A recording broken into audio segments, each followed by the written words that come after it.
Les Américains l'appellent le silent killer, ça veut dire le tueur silencieux. Qu'est-ce que c'est? Eh bien, on voit ça tout de suite avec mes invités.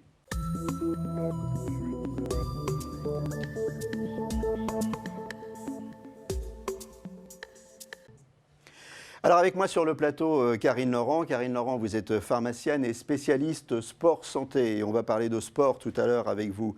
Le professeur Jacques Blachère, vous êtes cardiologue à l'Hôtel Dieu.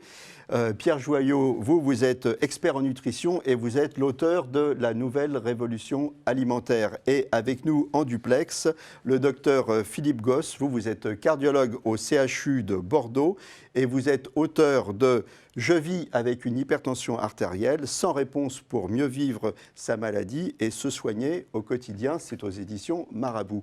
Alors comme vous l'avez deviné, eh bien, ce tueur silencieux, c'est l'hypertension artérielle. Qu'est-ce que c'est l'hypertension artérielle, professeur? Dites-nous tout, prof. C'est une augmentation de la pression artérielle dans les artères de l'organisme.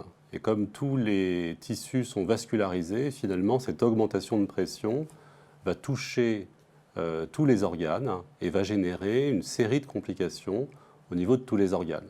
Donc on peut parler des complications cardiaques, l'infarctus, l'insuffisance cardiaque, l'arythmie, les complications cérébrales avec l'accident vasculaire cérébral, les complications artérielles avec les anévrismes, les dissections, et puis les complications terminales comme l'insuffisance rénale, la démence, qui sont aussi des complications de l'hypertension artérielle. Et donc, cette fonction à haut niveau de pression va en fait fatiguer tous les vaisseaux de l'organisme jusqu'à arriver un jour ou l'autre à une complication. Alors, docteur Philippe Gosse, vous avez écrit un bouquin où on trouve plein de petites réponses que tout le monde se pose. Alors, en premier, les signes de l'hypertension, qu'est-ce que c'est? Est-ce que justement c'est dangereux parce qu'il n'y a pas de signes? Le tueur silencieux, il n'y en a pas. Eh bien, merci, les signes, c'est qu'il n'y en a pas. Merci, ouvrage très intéressant. Il n'y en a pas vraiment, sauf quand ça se complique. Eh oui, c'est ça, il n'y en a pas, sauf quand ça se complique. Et alors, le problème, c'est que comme il n'y en a pas, finalement, on s'est dit, tiens, est-ce que les gens se préoccupent de leur tension artérielle? Alors, qu'est-ce qu'on est allé faire? On a envoyé Cassandre Cholet, qui est notre spécialiste micro-trottoir, on l'a envoyé voir si les gens se préoccupaient de leur HTA. On voit ça tout de suite. Alors, ma tension s'évalue en général à 12,8. Suite à un AVC, depuis j'ai plein de tension. Mais maintenant je dois moins en avoir et je comprends pas parce qu'au lever du matin, alors on a beaucoup de tension, mais on n'a rien fait, on sort du lit. Entre 18 et 13, la minimum, je crois. Oui, je connais ma tension approximativement. Alors j'ai toujours compris que le deuxième chiffre devait être grosso modo la moitié du premier. Avec une bonne tension située entre 11 et 13 ou 14 pour un adulte normal. Non, je connais pas ma tension. Alors, on s'aperçoit plusieurs choses. D'abord, ils ne connaissent pas tous leur tension, et puis on s'interroge sur les bons chiffres, et on s'interroge de savoir pourquoi il y a deux chiffres. Alors, en premier, docteur Gosse, pourquoi il y a deux chiffres? Alors, il y a deux chiffres parce que la pompe qui génère la pression artérielle, le ventricule gauche, n'éjecte qu'à un certain moment, ça dure à peu près un tiers du cycle cardiaque, il envoie le sang dans l'aorte. Ça donne le premier chiffre qu'on appelle la pression systolique. Et puis après, le ventricule gauche se repose, le cœur récupère. Et pendant cette période-là, c'est l'aorte qui va maintenir la pression parce que l'aorte est un ballon élastique qui va se gonfler au moment de l'éjection et qui va restituer de la pression artérielle pendant que le cœur s'est d'une certaine façon temporairement arrêté. Et dans cette partie-là, la pression artérielle baisse progressivement, sans atteindre zéro, justement pour maintenir une pression en permanence dans les artères. Mais il y a une diminution de la pression artérielle pendant cette période-là, et on parle alors de la pression minima ou diastolique. Alors, professeur, les bons chiffres de la pression, qu'est-ce que c'est? Alors, le premier chiffre doit être inférieur à 14. En moyenne, je dis bien en moyenne, puisque en fait ça varie sans cesse. Et lorsque on est ému, lorsque on fait de l'activité physique, ça augmente au-dessus et c'est bien normal. Et le deuxième chiffre doit être inférieur à 90 mm ou 9 cm de mercure. Je reviens sur, lors du micro-trottoir, quelqu'un parlait d'un deuxième chiffre qui était la moitié du premier. Voilà. Alors, il y a toute une série d'idées reçues sur la pression artérielle qui sont fausses. Premièrement, les deux chiffres sont importants. Et ce qui est assez intéressant, c'est que le premier chiffre est le plus important pendant la deuxième partie de sa vie. Et après la cinquantaine, eh bien, c'est plutôt le premier chiffre qui va être le prédicteur des complications dans l'hypertension artérielle. Mais lorsqu'on est jeune, comme par exemple notre pharmacienne, eh bien, c'est la pression artérielle diastolique qui compte, c'est le deuxième chiffre, et c'est celui-là qui va être réellement prédicteur des complications dans l'hypertension artérielle. Vous avez remarqué, Pierre, qu'au niveau de la jeunesse, il n'a pas parlé de nous. Hein. Il a parlé de Karine. Jeune. Voilà, voilà. Alors, est-ce que les chiffres sont différents chez les hommes et chez les femmes? Globalement, pas trop. On va dire qu'avant la ménopause, les femmes ont souvent des chiffres de pression artérielle qui sont un peu plus bas que ceux des hommes, hein, et qu'après la cinquantaine, eh bien, le niveau se rejoint entre les femmes et les hommes. Et puis comme les femmes vivent plus vieilles que les hommes et que finalement on est hypertendu avec une fréquence qui augmente avec les années, eh bien le collectif d'hypertendus, c'est à peu près moitié homme, moitié femme. Est-ce que... alors vous avez parlé de l'âge, hein, on vieillit. Alors avec l'âge, est-ce que l'hypertension devient inéluctable? Inéluctable, quand même pas. Il y a des centenaires qui sont normotendus, qui n'ont jamais été hypertendus. Mais c'est vrai que la fréquence va augmenter. On dit en France globalement que quand on prend sa retraite, 60-65 ans, on a quasiment un risque sur 2 d'être hypertendu. Et ça ne fait qu'augmenter avec les années. Si Dieu vous prête vie jusqu'à 80 ans, là, votre risque d'être hypertendu va être plutôt de 80%, vous voyez. Je connais Dieu et les prêteurs. L'hérédité. Alors c'est un point extrêmement important. Si l'un de vos parents a été hypertendu, surtout s'il a été hypertendu tôt dans sa vie, ou si vos 2 parents ont été hypertendus encore plus, eh bien vous avez, vous, un risque augmenté d'hypertension artérielle. On ne sait pas très bien par où ça passe, hein, c'est un point important parce que, vous le savez, finalement on mange comme nos parents, on bouge comme nos parents, donc est-ce que ça passe par la transmission des habitudes alimentaires, des habitudes d'activité physique, ou est-ce qu'il y a réellement une transmission génétique? C'est encore fortement discuté. Il y a probablement une petite partie génétique et puis une petite partie ou une grosse partie comportementale. Alors, je suis hypertendu et je veux des réponses. Alors, ça tombe bien parce que là, j'ai 100 réponses pour mieux vivre sa maladie au quotidien. Docteur Gauss, comment je mesure mon hypertension? Il faut un appareil, il n'y a pas d'autre solution. Donc aujourd'hui, justement, un des progrès dans la prise en charge de l'hypertension artérielle, c'est la possibilité d'acheter assez facilement des appareils d'automesure performants. Alors, on conseille plutôt ceux du bras que ceux du poignet qui sont quelquefois moins performants. Et grâce à ça, eh bien, on peut mesurer sa pression artérielle à condition de le faire dans des conditions assez standardisées. Parce que si vous prenez votre tension n'importe quand, n'importe comment, vous allez avoir effectivement des chiffres extrêmement fluctuants parce que, comme on vient de le dire, la pression artérielle, ça varie énormément et de façon très très rapide. Donc, justement, alors c'est quoi les bonnes conditions? C'est quoi les bonnes conditions? C'est quoi les bonnes conditions? Comment il faut la mesurer? Les bonnes conditions, c'est en général 3 mesures le matin, après 5 minutes de repos assis, par exemple au moment du petit déjeuner et avant de prendre les médicaments si on en a, et puis 3 mesures le soir, à peu près dans les mêmes conditions. 5 minutes de repos assis, pas d'interférence avec des choses stressantes, et puis on conseille au minimum de faire ça 3 jours d'affilée pour avoir 18 mesures. Et on fait la moyenne de tout ça? Absolument, et là, c'est plus le 14,9 dont on parlait tout à l'heure, c'est plutôt 13,5, 8,5 qui est le seuil pour parler d'hypertension. Alors, je suis hypertendu, finalement, qu'est-ce que je risque? On l'a vu tout à l'heure un peu en introduction, mais bon, c'est des risques, ça paraît toujours lointain pour les gens, les risques. On peut revenir un peu sur les chiffres peut-être?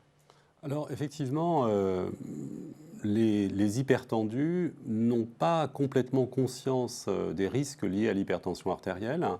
Et puis effectivement, ce sont des risques lointains. Lorsqu'on a 30 ans ou 40 ans, le risque de démence, d'Alzheimer, lorsqu'on en a 80, finalement, c'est un risque très lointain. Et donc, on ne le prend pas vraiment en considération. Et puis, on a vu que c'était une maladie pour laquelle il n'y avait pas de symptômes. Et donc, c'est vrai que lorsqu'on ne se sent pas malade, eh bien, on oublie facilement de prendre les médicaments que nous a prescrits le médecin pour faire baisser les chiffres de pression artérielle. 2 points importants. Le premier point, c'est l'efficacité du traitement.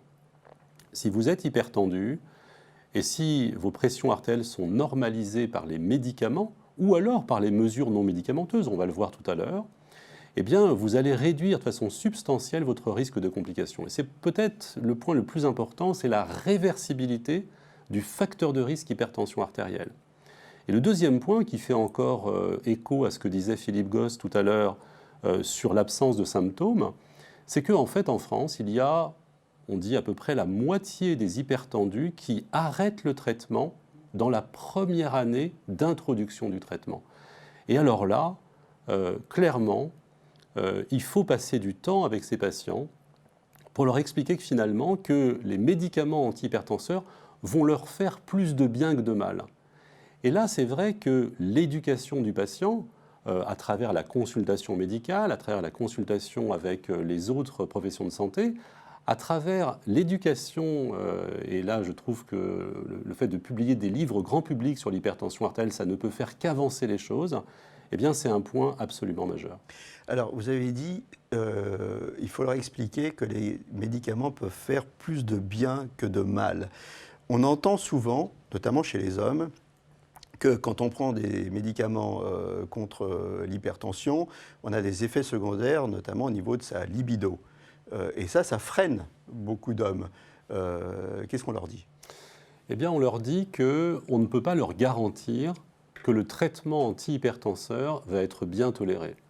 Mais on peut quasiment leur garantir que, la majorité, si ce n'est l'intégralité des effets secondaires dans l'hypertension artérielle, dans les traitements antihypertenseurs, sont réversibles intégralement sans séquelles à l'arrêt du traitement. Et que si on n'y arrive pas avec un médicament qui n'est pas bien toléré ou pas bien efficace, eh bien on va essayer d'autres médicaments. Il y a des dizaines et des dizaines d'antihypertenseurs et c'est vraiment, je dirais, exceptionnel qu'on ne trouve pas le bon traitement à la fois efficace et bien toléré pour les patients. Donc c'est vraiment important ça de dire aux gens, ne vous arrêtez pas à un traitement, si ça ne marche pas, on retourne voir son cardio, mais on n'arrête pas son traitement de soi-même comme ça. Hein ? Non, sauf si l'effet secondaire est absolument insupportable, à ce moment-là, on avance la consultation et on arrête soi-même le traitement. Mais sinon, dans la majorité des cas, on continue le traitement et puis encore une fois, le médecin cardio, médecin généraliste ou autre, va ajuster le traitement et arrêter les médicaments mal tolérés. Alors ce bouquin, il est super bien fait parce qu'il y a des tas de petites questions. Hein. On n'a pas le temps de répondre aux 100 questions, mais je vous en pose quelques-unes comme ça au hasard. Je suis hypertendu, est-ce que je peux faire un enfant ? Je suis une femme, hein, on va dire, je suis une femme. Sûrement. Si vous êtes une femme, oui, vous pouvez. Non, la question, c'est que ça nécessite effectivement une surveillance plus importante, que tous les médicaments ne peuvent pas être utilisés au cours de la grossesse et que malheureusement l'hypertension artérielle est aujourd'hui un des facteurs les plus importants de morbimortalité chez les femmes enceintes. Donc ça augmente effectivement les risques à la fois pour la mère et surtout peut-être pour l'enfant avec des petits poids de naissance et quelquefois même des morts in utero. Donc c'est quelque chose qu'il faut prendre très au sérieux. Et l'idéal, c'est même avant la grossesse, vérifier qu'il n'y ait pas de cause particulière à l'hypertension artérielle parce que chez les jeunes femmes, avant de dire que l'hypertension n'a pas de cause, il faut être absolument certain qu'on ait fait un bilan complet, qu'on ait cherché toutes les causes d'hypertension secondaire, hyperaldostéronisme primaire, sténose artère rénale, etc. Voilà, je suis stressé. Est-ce que ça joue un rôle sur le fait que je sois hypertendu ? Ben, au moment où vous êtes stressé, votre tension monte. Ça ne veut pas dire que, justement, ce stress va induire une hypertension permanente. Donc la difficulté, c'est que si on mesure la pression artérielle uniquement dans les phases où nous sommes stressés, on aura toujours des chiffres un peu élevés. Après, quand le stress est chronique... Je vous interromps, excusez-moi. Oui, est-ce que c'est ce qu'on appelle aussi le fameux effet blouse blanche ? Alors l'effet blouse blanche, c'est un peu plus compliqué que ça. Il y a probablement, ou en tout cas initialement, des phénomènes de stress, pourquoi pas, et d'anxiété. Mais c'est un peu plus curieux que ça, parce qu'en général, ce phénomène perdure, même si on connaît son médecin depuis longtemps. Mais ça veut dire que l'effet blouse blanche, en fait, c'est le médecin qui nous stresse, hein, c'est ça parce qu'il va prendre notre Pas tension, uniquement. c'est ça? Non, c'est pas ça? Le résultat. Je vois le prof qui dit non, c'est pas il n'a rien uniquement ça. compris, il est désespérant. Ah bah ça, ouais. Vous devriez lire intégralement ce livre. Je l'ai fait, j'ai même mis 2 post-it. Bon, alors, soyons sérieux. Il n'y a pas que les médicaments contre l'hypertension, vous l'avez dit, il y a aussi le sport, j'ai Karine, et l'alimentation. Alors, alimentation, Pierre Joyot, je rappelle que vous êtes le co-auteur de la nouvelle révolution alimentaire. Manger moins salé en premier, Doc, j'ai raison ou pas? Oui, vous avez raison, en moyenne. En moyenne. Parce qu'il y a des gens qui mangent déjà ce qu'il faut comme sel. Mais en France, on mange 10-12 grammes de sel par jour, là où clairement, à 6 grammes, on est probablement à la quantité optimale de sel en matière de pression artérielle. À 6 grammes, la gendarmerie vous dira que c'est beaucoup déjà. Alors Pierre, comment on fait pour manger moins salé? Ce qui est aussi important, c'est de s'intéresser à l'équilibre entre l'apport de sodium et de potassium. Parce que c'est ce déséquilibre sodium-potassium qui aussi va engendrer et augmenter le risque d'hypertension artérielle. Le problème dans notre société, depuis une centaine d'années, on consomme bien moins de potassium. Le potassium est essentiellement présent dans les légumes et les fruits, et on mange beaucoup plus de sodium, notamment lié à la surconsommation de produits industrialisés et l'ajout de sel par soi dans l'alimentation. Donc déjà, c'est le premier équilibre à respecter dans l'alimentation, donc diminuer sa consommation de sodium et augmenter sa consommation de potassium, donc augmenter sa consommation de légumes et de fruits. Et alors, je vais vous prouver que j'ai lu ce bouquin intégralement, parce que j'y ai trouvé quand même qu'il fallait diminuer, il ne fallait pas utiliser les bouillons en cubes pour manger moins salé. Hein, docteur? C'est dans le livre, oui, ça? C'est un concentré de sel, oui, Mm. tout à fait. Et il y en a beaucoup qui les utilisent, c'est effectivement assez simple à faire, ça donne du goût, mais trop de sel. Voilà, vous parlez aussi de certaines tisanes. Alors là, on va faire un résumé. Tisane, thé, café. Si je suis hypertendu, qu'est-ce qu'il faut faire? Qu'est-ce qu'il ne faut pas boire? Thé, café tant que vous voulez, tisane tant que vous voulez, à condition qu'il n'y ait pas de la réglisse naturelle dans cette tisane, parce que quelquefois, chez des patients sensibles, la réglisse prise régulièrement peut donner de l'hypertension artérielle. Alors ça, c'est une idée reçue. Je suis hypertendu, je peux boire du café. Moi, je me disais, ça va m'énerver. Ouais. Non, ça ne fait pas augmenter la pression artérielle. C'est un petit peu comme le stress, finalement. Lorsque vous prenez un café très fort, le cœur va s'accélérer un tout petit peu, la pression va augmenter un tout petit peu, mais ça ne va pas durer bien longtemps. Donc, si vous êtes consommateur de café, même si vous êtes hypertendu, continuez à consommer du café. Alors Pierre, dans ce livre aussi, on nous dit, misez sur les fruits et légumes, ça va vous plaire, hein, je sais que c'est votre créneau, moins de viande et moins de charcuterie, cuisinez vous-même et pas de produits transformés. C'est exactement ça. On parlait des bouillons, mais on peut parler des aliments industrialisés en règle générale. Et on se rend compte qu'une diminution de la consommation des produits transformés, voire ultra transformés, permet de limiter considérablement la consommation de sodium, de sel. Ensuite, lorsqu'on augmente sa consommation de fruits et légumes, on va permettre d'équilibrer justement cette balance sodium-potassium, mais aussi cette balance acido-basique qui peut, elle, être à l'origine d'une augmentation de l'inflammation. Et l'inflammation, lorsqu'elle est présente chez les individus, cette inflammation de bas grade qui est un petit peu chronique et latente, va diminuer la capacité de résolution de certains mécanismes dans le corps et augmenter le risque justement d'hypertension notamment. Mais on va s'intéresser aussi de manière globale à tout le syndrome métabolique du patient, parce qu'un patient souvent hypertendu va aussi avoir souvent une hypertriglycéridémie, souvent un déséquilibre du cholestérol, souvent une petite augmentation de la glycémie. Et on se rend compte que tout ça, c'est lié à un déséquilibre dans l'assiette et que ce syndrome métabolique peut être à l'origine de l'augmentation de l'hypertension artérielle. Doc, avec une bonne alimentation, si on est légèrement hypertendu, en changeant son alimentation, ça fait partie des facteurs réversibles qui font qu'on va pouvoir se soigner sans médicaments?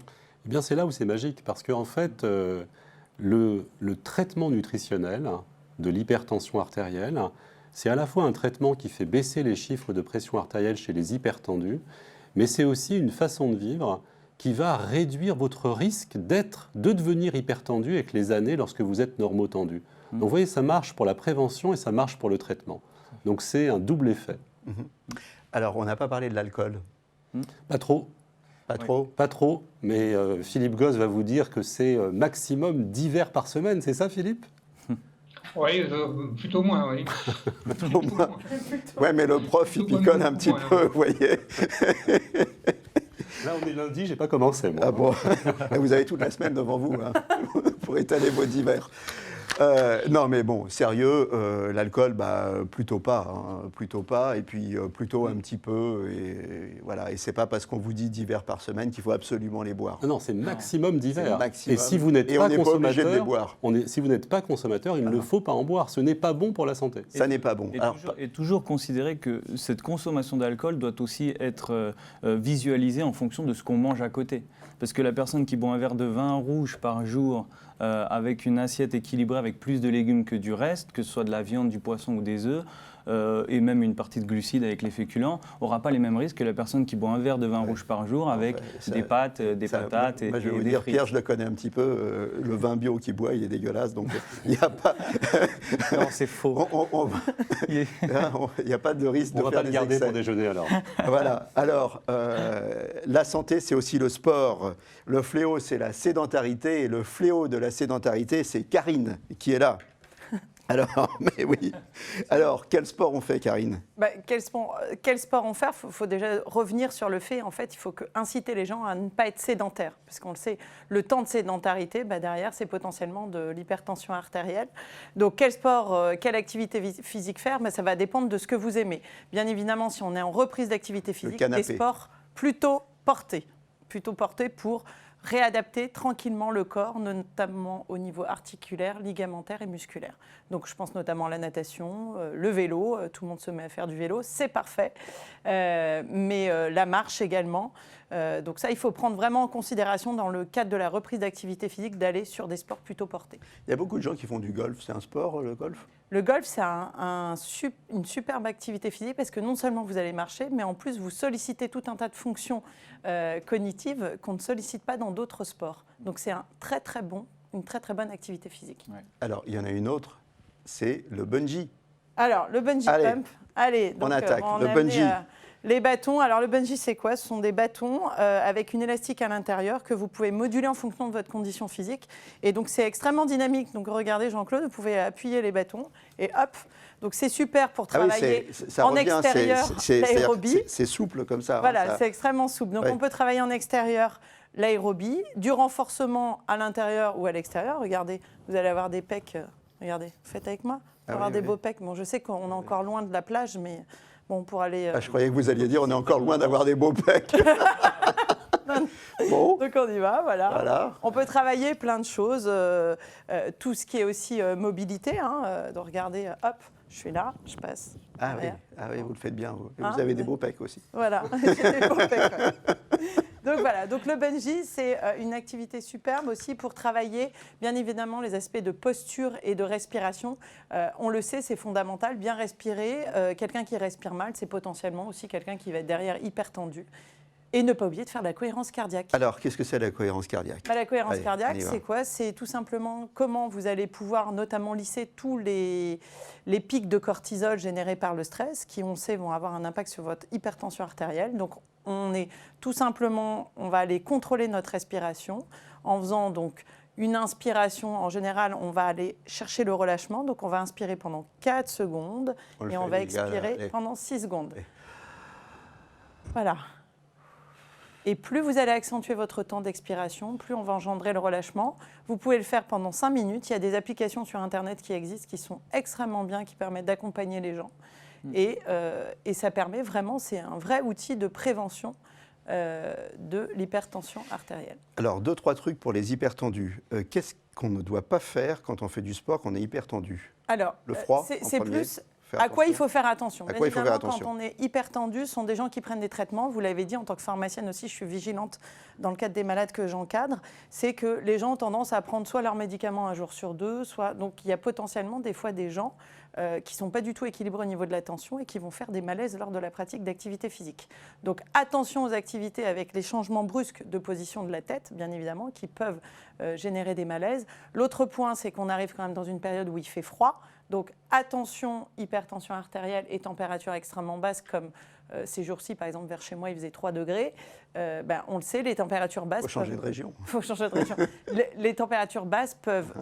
bien évidemment engendrer une vasoconstriction qui peut élever la tension artérielle. Et c'est vrai aussi à l'extrême, hein, d'ailleurs, sur les deux extrémités. Charge lourde, haltérophilie, tout ça, c'est Voilà, pas des charge sports lourde. Mais d'hypertendus. regardez, si vous faites... Vous voyez que vous êtes hypertendu, Jean-Claude.